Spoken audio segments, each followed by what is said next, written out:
Originally, I presented this as Silver Creek, and all of us will know that's not Silver Creek, but it's a beautiful picture of the drainage. And so um, I really have four sort of objectives today, and I'll try to keep focusing on tasks. We have a lot to cover. There's a lot of complex issues to cover, and I'm going to try to stay focused on these. So the first of all, there's some definitions that we'll be using that are subject to debate, but they're the ones that we use. So I think it's useful for the group to understand where we're coming from with some of these things so that we can make this a cogent presentation. And as part of those definitions and framework, there's some conceptual ideas that I just want to share with the group that I think will help us to explore some of the issues that we're going to discuss. Number two, expanding temporal limits. That's probably going to scare a lot of folks. I don't think we're talking about anything mathematical or model related here. It'll become more clear what we're talking about, but I'll give you a hint now.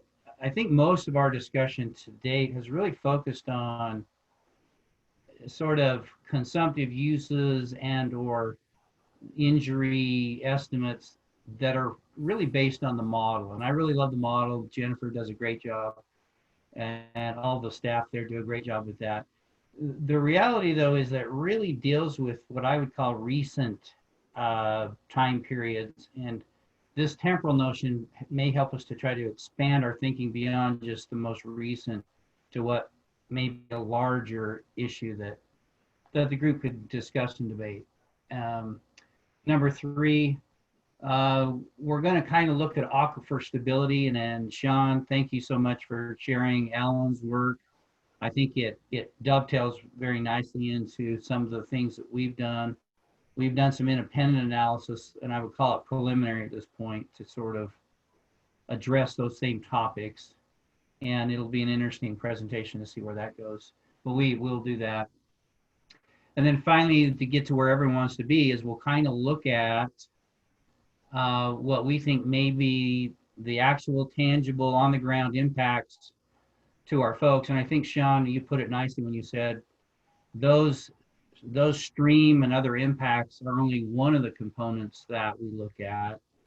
So by no means do we intend that to be an end all be all, but it is a beginning to sort of discuss, what kind of impacts or injuries there may be out there and bracket that to some degree. So with that having been said, we'll just jump right into this thing with objective one. So a lot of this you can just disregard if you know all these. These are going to be published out there, so I wanted there to be some comprehensive information. I think we all kind of know what the conjunctive management rules are.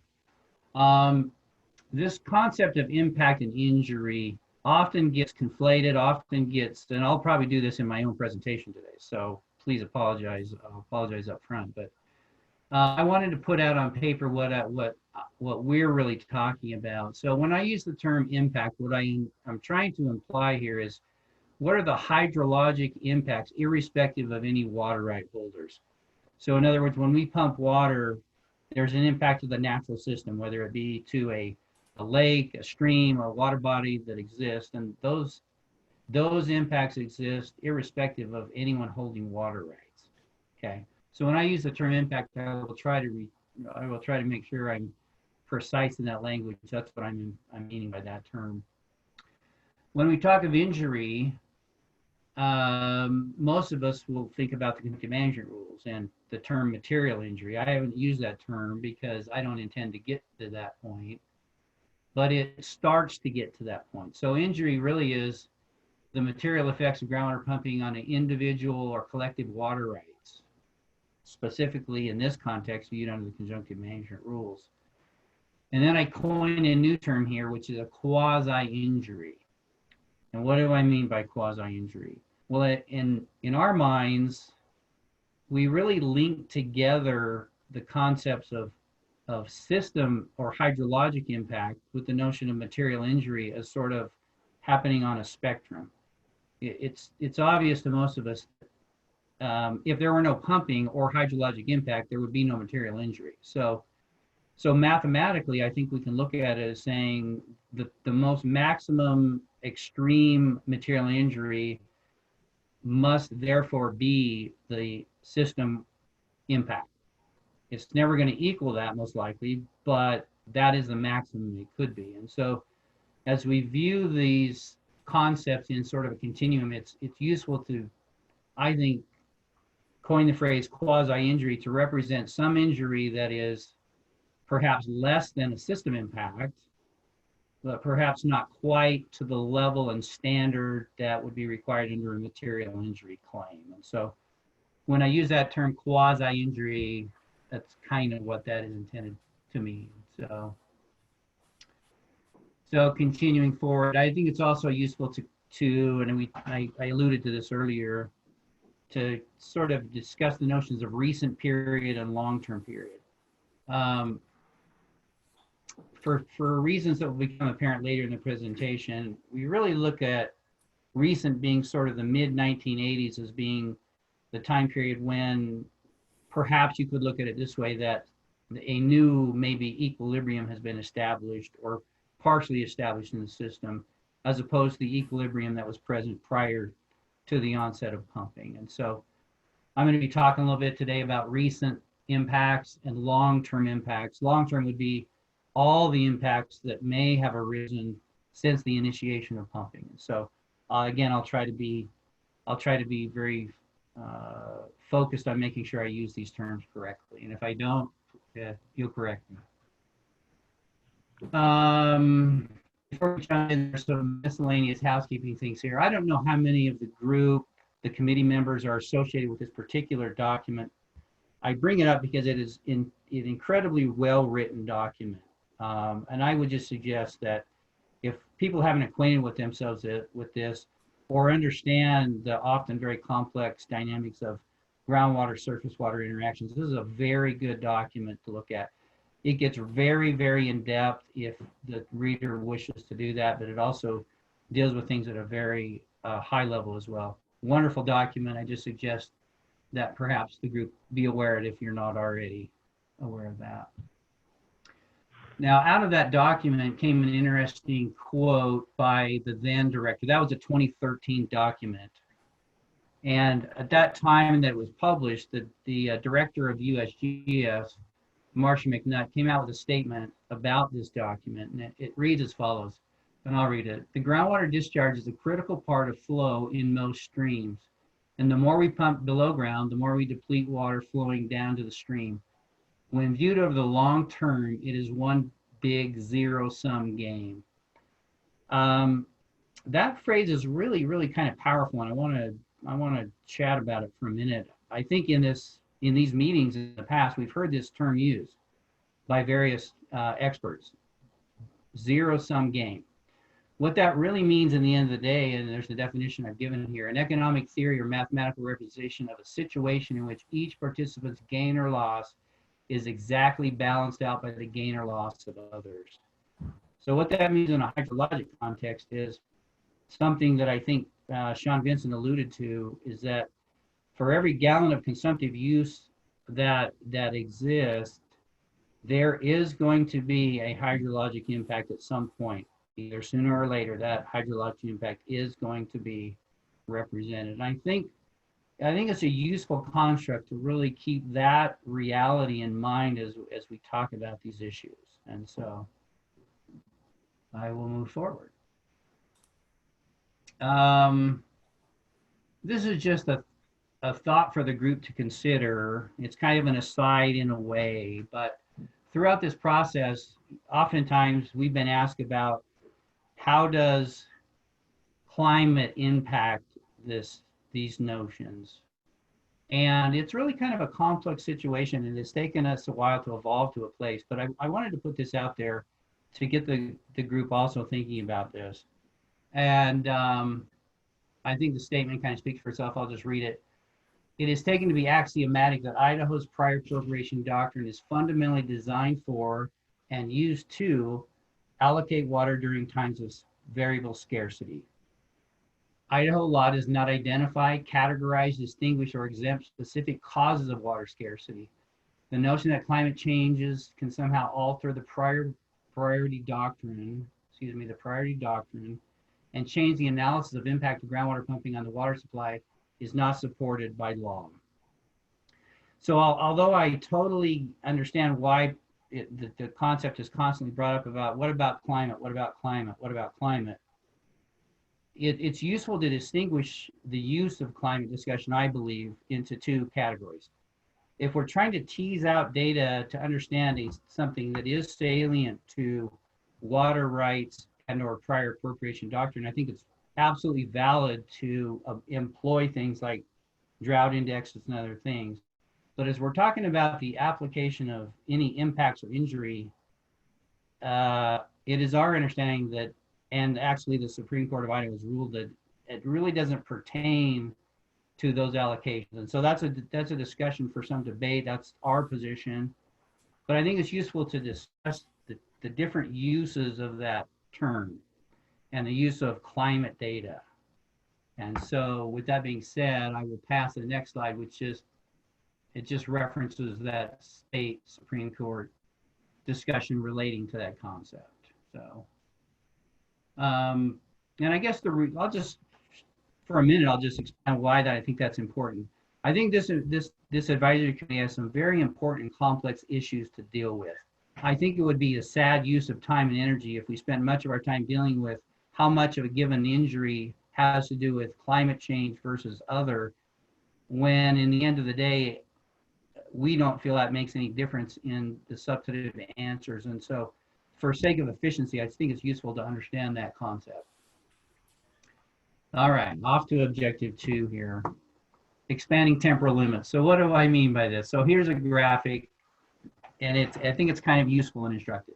So for those of you who don't recognize this, this is really a graphic of the evolution of paper rights within District 37 for groundwater pumping. So this is not a representation of actual pumping. This is a representation of the volume that was allocated in the water right over time in Water District 37 for groundwater only. So having said that, you can see that back in 1905, we see the very sparse onset of some kind of groundwater withdrawals, almost surely due to artesian pumping at that point in time, or artesian principles. And as we get into the 1940s, we see sort of the really rapid onset now of pumping activities, and it rises up nearly linearly till we get up to maybe the maybe the 90s there, and we see sort of a plateauing happening. So this is kind of a representation of how things evolved just simply from a well construction and water right standpoint in the area of interest. The red lines that I've included there are intended to be in the time of this, about the time when the calibration period for the model was initiated. Calibration of the model, Jennifer, you'll correct me if I'm wrong, is I believe 1995 to 2023 calibration period. And on the axis on the left, you'll see that that represents a time period after which about 90% of the groundwater rights have been given for the district. So why is that important? Well, from a hydrologic standpoint, I believe it's important for this group to consider in sort of being able to understand that however great the model is, and I think it's a good model, that inherently it places its starting position at a point after which 90% of groundwater rights have been provided. And therefore there is the chance, and probably likely chance, that by the time that that model had been operated, that there had been a perturbation to the original system. So imagine from 90% of the perturbation could have already occurred before that model happened if they had pumped to their volumetric limits. I'm not saying that necessarily happened, but I am saying it's possible that that could have occurred, and there could have been some depletion to the system prior to the onset of the model. I think it's critical that the group understands that concept and places that within context as we move forward.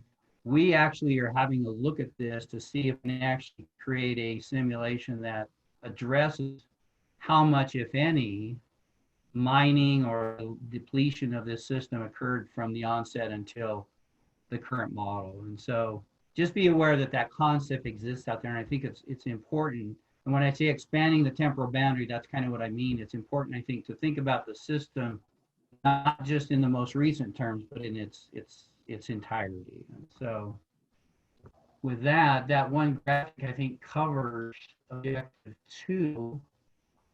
So we're making good progress, I think, here. And I mean, I know there's going to be questions, so there's going to be ample time for those.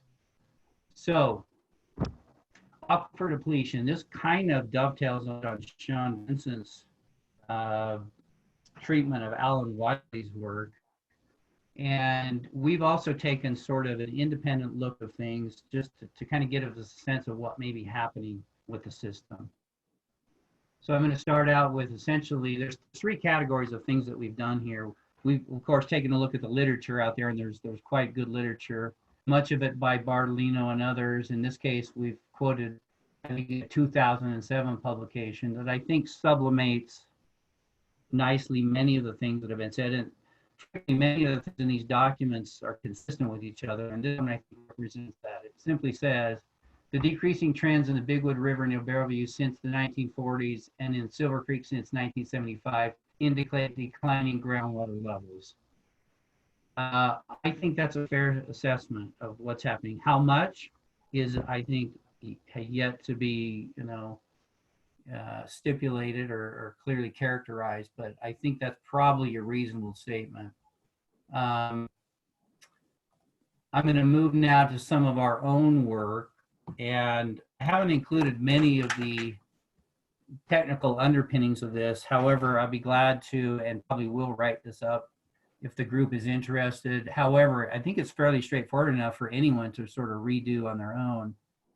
And the first thing that we did was what we call a base flow recession analysis.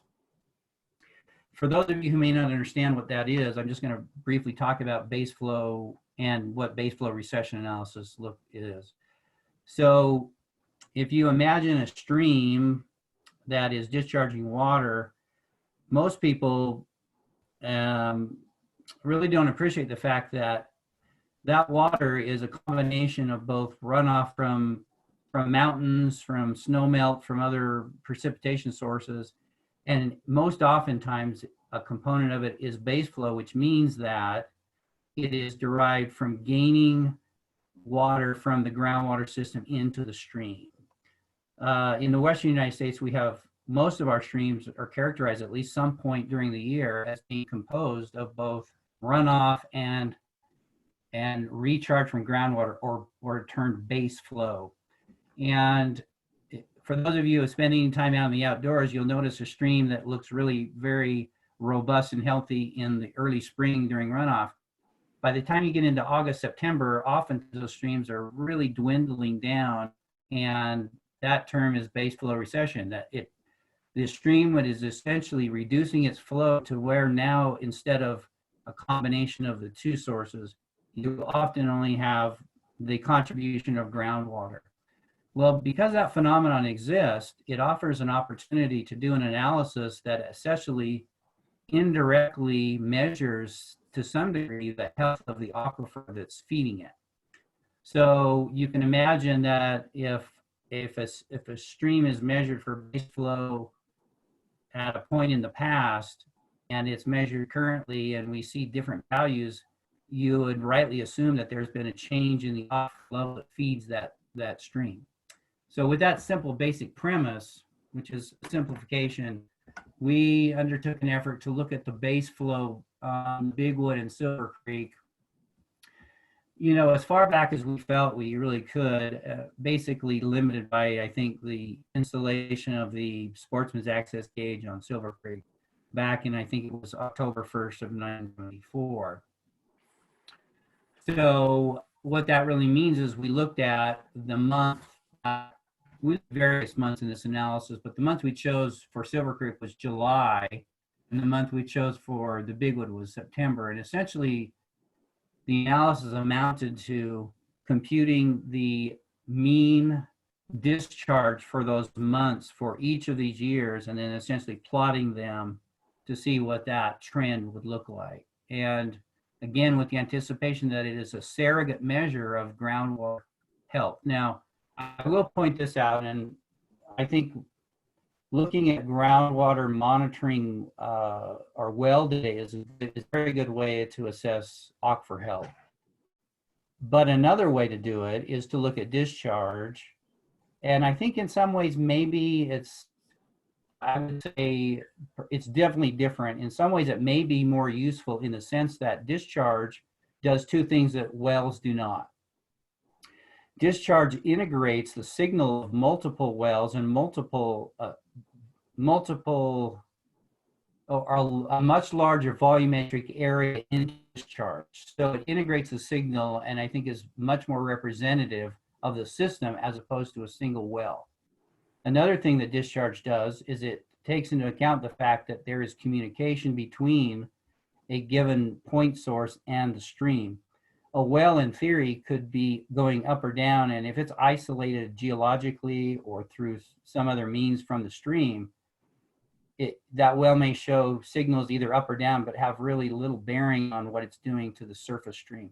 So for two important reasons, it's sometimes useful also to look at stream discharge as a health measure of the aquifer system. So having said that, as we plotted this data, which now you know those out there would want to reproduce this, it'd be fairly easy to do this. We plotted and we added a trend line to that. So you can see the trends are downward. They're not incredibly downward, but they're showing from 1974 onward a trend. Now, having said that, Sean, you're right. You're very correct in the notion of where you start the analysis will have a big impact of where your trend lines are going. In this case, we started in 74 to the present. It's interesting to note not only the downward trend, but it's also interesting to note the parallel nature of the linear lines on this trend. Think about the supposition here. We all believe that the groundwater system is to some degree or other feeding both the Bigwood River and Silver Creek. Therefore, one would expect if there was a decrease in the aquifer system, that would reflect itself in a similar trend, not necessarily similar magnitude, but a similar trend in both of these surface water bodies. And that's exactly what we see here. These lines, these trend lines are fairly parallel with one another, kind of giving some credence that the underlying causality of this is a common source, in this case, the aquifer. You'll also notice that in the case of the Bigwood River, you notice much more flashiness happening here, much higher highs and lower lows, whereas Silver Creek is much more constrained, but yet the trends are very similar between the two. That also makes sense given the fact that Silver Creek is a spring-fed system and much more buffered from these variabilities than you would see. So there's a lot here. I think in general what it does is point to the notion that at least in 74, there seems to be an overlying downward trend in aquifer as manifest by base flow recession. It's a simplified analysis, gives us a sense of where things are going. So with that, I will move to a similar but different analysis. So we additionally wanted to take a look at daily discharges in Silver Creek with respect to a common or an established metric. And in this case, we chose to use the minimum stream flow water right value of 99 CFS simply because it represented a standard for us to look at, and an important standard, I think. So for those of you unfamiliar with minimum stream flow water rights, essentially it's a water right that essentially says that, you know, we would like to maintain a certain minimum flow in a segment or a reach of a stream. And in this case, you can see, I think you may be able to see my cursor or not, but the reach in question is bracketed in this diagram with the red dot representing the gauge that sportsman's access. So we went back to 1974 again, and we simply asked ourselves, how often is flow on a daily basis, average daily flow below or above that metric? So that's kind of what we did here. So here's a visual of that, and the blue line, of course, represents stream discharge at that gauge daily. These are daily values, so every year there's 365 data points, and it's quite a bit to look at. The orange represents the 99 CFS minimum stream flow standard under that minimum stream flow right. And so just initially, you can see that in the early parts, there are some times when Silver Creek drops below that standard, but it's not as much. As we start to move forward in time, we start to see what looks like more and more, you know, flows beneath that level. And so you can look at it visually here. And additionally, we looked at a frequency analysis of this data. And this is kind of interesting. If we break up the data into 10-year increments, and the rationale for 10 years is kind of crude, but in general in Idaho, we tend to go through 10 years hydrologic cycles of drought and wet periods. You know, it varies, but in general, that's what we see. And I decided to break up this data in this way. And so from 1974 to 84, only 3.2% of days in a given period were below that value. And as we jump to the next decade, we see a massive jump up to 21.3. And interesting enough, in the most recent period, 2014 present, which is not a 10-year period, it's just the leftover amount of time, but it does represent, you know, a 6-year period. We see 30% of the time. So, you know, just independently from a hydrologic standpoint, you know, this offers some concern that essentially what this is saying is that moving forward in time, if things continue, that 1 out of every 3 days of the year, Silver Creek would be below its minimum stream flow. And for those equating with the system, this year obviously we had challenges, and there was some water quality and other issues with that system that kind of underscore what this is telling us. And so there's various things going on here. You know, we can dissect it forever, but I'll just note 2 things of interest that we have found, maybe 3. The first one is that there's a general trend toward decreasing flows here over time that don't seem to be leveling out, that don't seem to be stabilizing themselves. The second one is the fact that from 1974 to 94, the midpoint being 1984, we see a massive, massive jump in impact to the stream.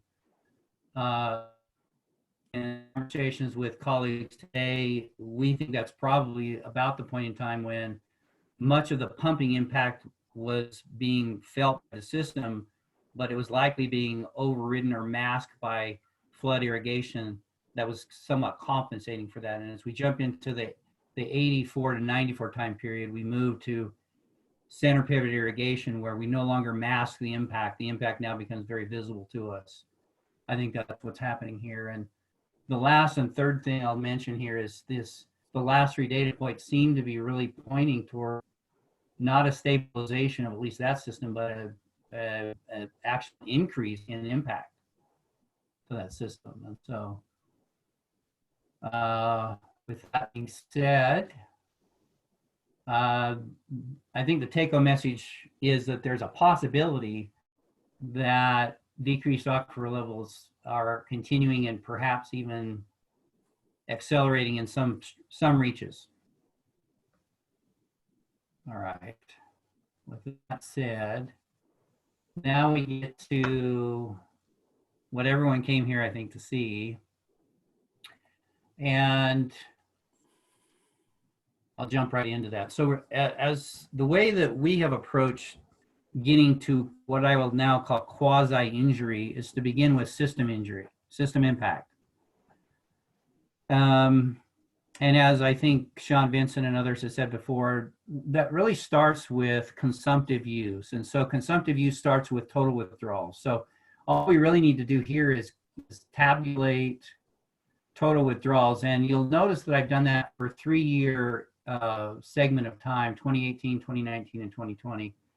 The real reason for that is because the modeling that Jennifer Succo has done has nicely shown us that there's kind of a 3-year impact residual to consumptive use that essentially says that in the first year you get much of your impact. I would say, and Jennifer has those numbers, but I would think it's about 60% or so in the first year, followed by maybe 35%, maybe 5% in the third year. But this 3-year period seems to exist, at least in the model, that suggests as we look at a 3-year period, we can project or predict these kinds of impacts. So hence you see a 3-year acquisition of withdrawal data, and from there we calculate consumptive use. So you can see for the cases of 2018, 2019, 2020 for Galena and South Valley, these values are here. I think they were taken directly from a previous version of their own reporting, so I'm guessing they're fairly accurate.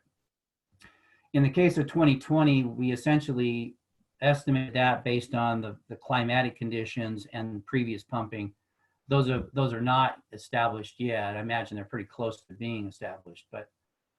So we get, in the case of Galena and South Valley, an average withdrawal of about 44,700.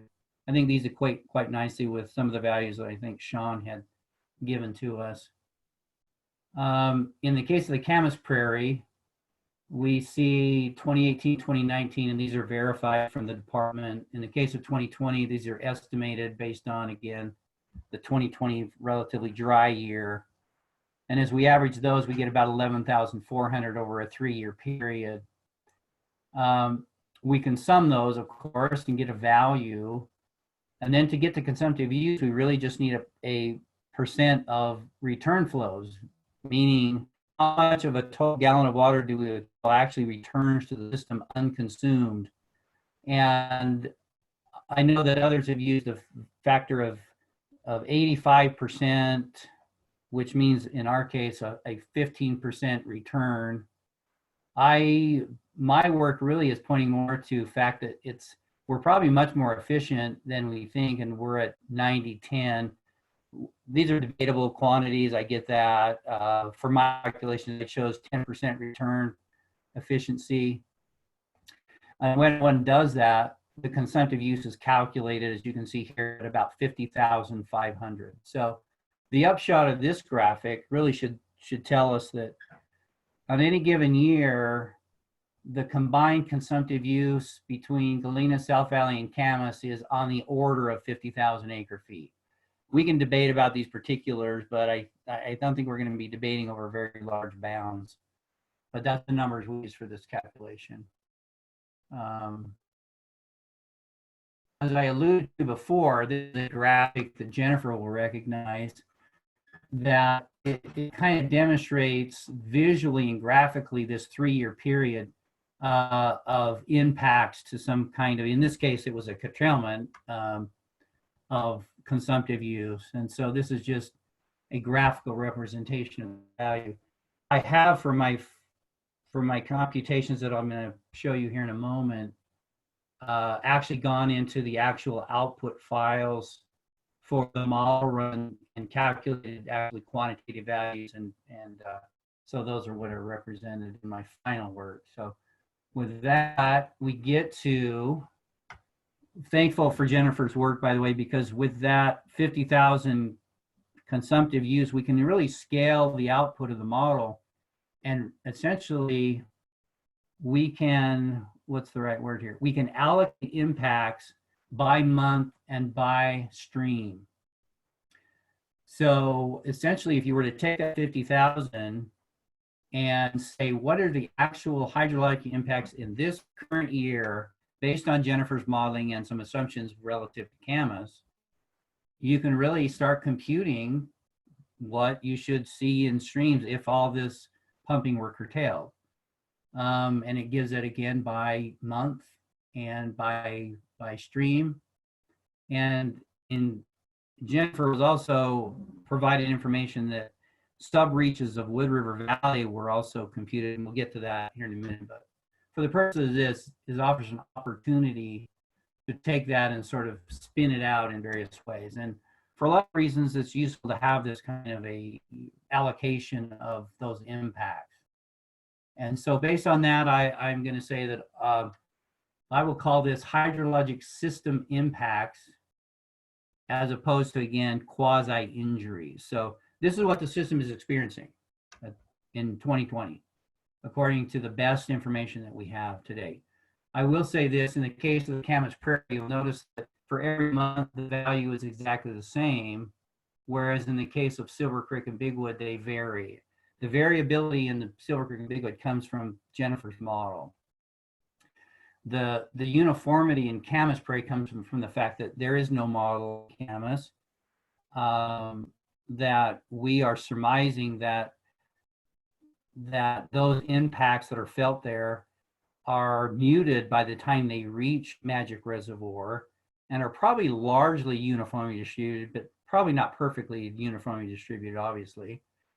And it's a first guess in that regard. Now, as an aside, with respect to Camas, it is our position, whether right or wrong, that every drop of consumptive use that's coming out of Camas represents a direct injury to Magic Reservoir. I know that's going to come as a start for some, but given the conceptual model that we understand about Camas, given the fact that, you know, this is a zero-sum game, it's not a reach to suppose that all of those are going to be felt at some point in time. Given the fact that there are very few, if any, surface diverters below or east of the Macon Flats Road, where most people believe where groundwater and surface water come back together, that we feel that it's legitimate to categorize all pumping as an ultimate impact to Magic Reservoir. I realize that's going to be a debatable topic, but that's a position that we currently hold. Having said that, here's the distribution. And so with that, I will move to the next slide, which is a subset of the impacts that are only below Heart Rock Ranch on the Bigwood River. So if you imagine the Bigwood River separated into various segments, computationally, we can look at those below Heart Rock Ranch. And I'm going to go back to the previous slide and note that in this column, and I'll try to, I guess I can't really highlight it on my side, but in this column for Bigwood River that starts with 944,706, the values in this next slide represent a subset of those total impacts, okay? So in other words, of those impacts, of the 944 for Bigwood in January, 330 acre feet would have been impacted below Heart Rock Ranch and prior to Magic Reservoir. Why is that important? Why do we care about that? Good question. Well, we care about it because in this particular instance, there is no practical way for users to actually take that water during the irrigation season. I'll go back here because, as you'll note, that Magic Reservoir impoundment right is a year-round right. And the other users on the Bigwood, their rights in large part which are senior to Max right, they generally have the opportunity to take water out of the Bigwood as they need to. But in the case of the Bigwood below Heart Rock, in talking with the water manager and others, there's no practical way to make that happen. So that water would have gone to Magic Reservoir had it not been for that pumping. And so we claim that as an impact to Magic Reservoir. Okay. So having said all that, and having essentially now all we've done is allocated consumptive use into months and seasons of use, but it's still at this point all system or hydrologic impact. There's been no computation of injury.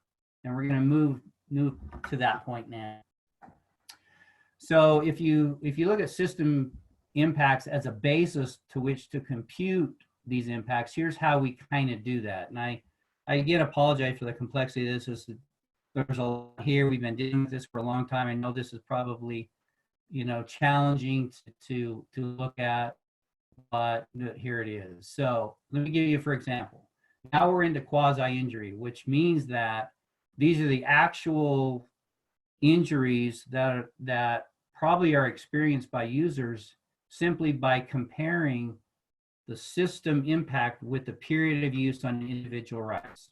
For example, let's look at Silver Creek, for example. You'll notice in Silver Creek's case, we can separate the hydrologic impacts into irrigation season at 13,750 and non-irrigation season impacts at 8,644. Well, in the case of Silver Creek, we cannot really claim any non-irrigation season impacts because the period of use for the water rights are the irrigation season. So notice the 1350. If I go down to this quasi-injury, we see that in the case of Silver Creek impacts, we see 13,750, and we see 0 for the non-irrigation season. Okay. So in this way, in comparing the months of the allocation of the system impact with the period of use on water rights, we can begin to move down that path of essentially quasi-injury. And with that having been said, I'll go through this and we'll look at this. 0 non-irrigation for Silver Creek. We account for 30 acre feet per year for stock water rights to get a total for Silver Creek of 13,780 acre feet per year. Okay. Likewise, if we move to, I'm going to move to Camas Prairie because it's a little bit easier. As I said before, if we claim all of those as impacts, it doesn't really matter what the period of use is. In this case, they all flow down to an impact of 10,260. In the case of the Bigwood River, it becomes a little more complex, as we talked about with the below Heart Rock Ranch. So let's get the easy one out of the way. The 7398 is the general non-irrigation season, which means that Magic would have the right to pound that water when other users irrigation season did not have rights. So that 7398 is, again, comes from the system impact. In the case of the 4,095, this is the below Heart Rock Ranch, and these notes are below, and so you can follow through. These are this amount of water below Heart Rock Ranch during the irrigation season that others would not have a right to yet would have been impounded in Magic Reservoir. Okay. The 761 comes into being, again, excuse me, by virtue of the fact that although Magic's impoundment right is not hugely senior to other rights in the triangle, being 1905, it still is senior to about 10% of the rights in the district. And so it would have, if it exerted its own right of that 1905 right, have the ability to take approximately, and this is an approximation, 10% of the this gets very complex, the non-Heart Rock Ranch water during the irrigation season. And that number is about 761. So it's not large, but it does represent a conceptual idea of what that kind of water would be if Magic asserted its rights there. So after much ado and accumulating all those values, and feel free to take that homework assignment, go and do it. It's put you to sleep. It's a good sleep aid, but you can do it yourself. But these numbers come out to about 36,294, 36,300.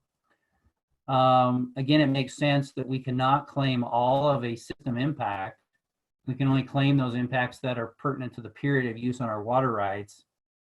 But that is what the computed impact, I'm going to call it quasi-injury because that's the term I coined in the beginning, is and distributed in this way. And so I guess the take-home message is if system impact is 50,500, these impacts are about 36,300, bearing in mind that if withdrawals were to increase, these numbers would increase in a similar fashion, in a similar proportion would be our guess in that regard. So having said that, conclusions for this are, again, that Consumptive use is one big zero-sum game. When we pull water out and consumptively use it, the system will be impacted. What that means is what we're here, I guess, to decide. The current modeling and impact injuries that I just showed you, again, I would emphasize are only recent, only pursuant to the model. And if there had been a depletion or mining of the aquifer from 1905 to the point of the model, that would not be represented in here. It could represent an additional impact to the system. We're currently evaluating that to see how we can quantify that value. It may be zero. My guess is it's not zero, it's some value, but bear in mind that exists there. Published reports, preliminary analysis suggests that groundwater depletion may still be occurring. And I use the term may, these are preliminary assessments, and it's a difficult, challenging environment, but there is data to suggest, probably the strongest data set is the analysis of Silver Creek relative to its minimum stream flow water right is troubling in terms of what's really happening with that system. The current consumptive use is about 50,500. The quasi injury, like I said, it's about 36,300.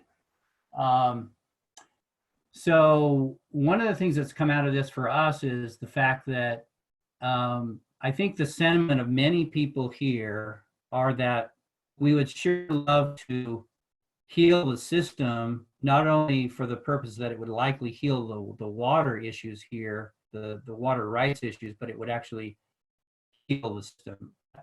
I know that's an idealistic standard, but we throw these numbers out so that the group can look at those.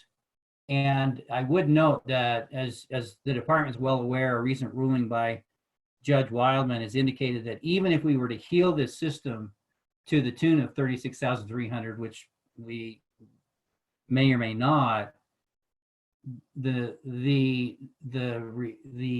responsibility to heal the system may still exist.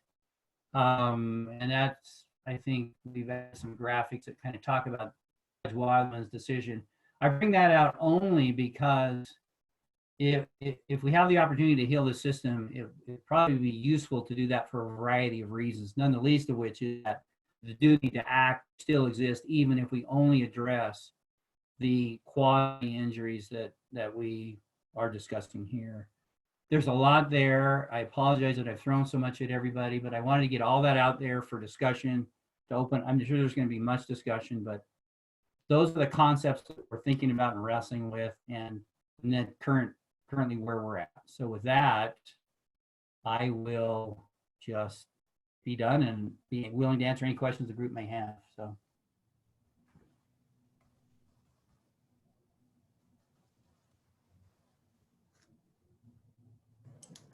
Shelley, you're muted. *6. I'm unmuted. There you go. Now, is that better? There you go. Can you hear me?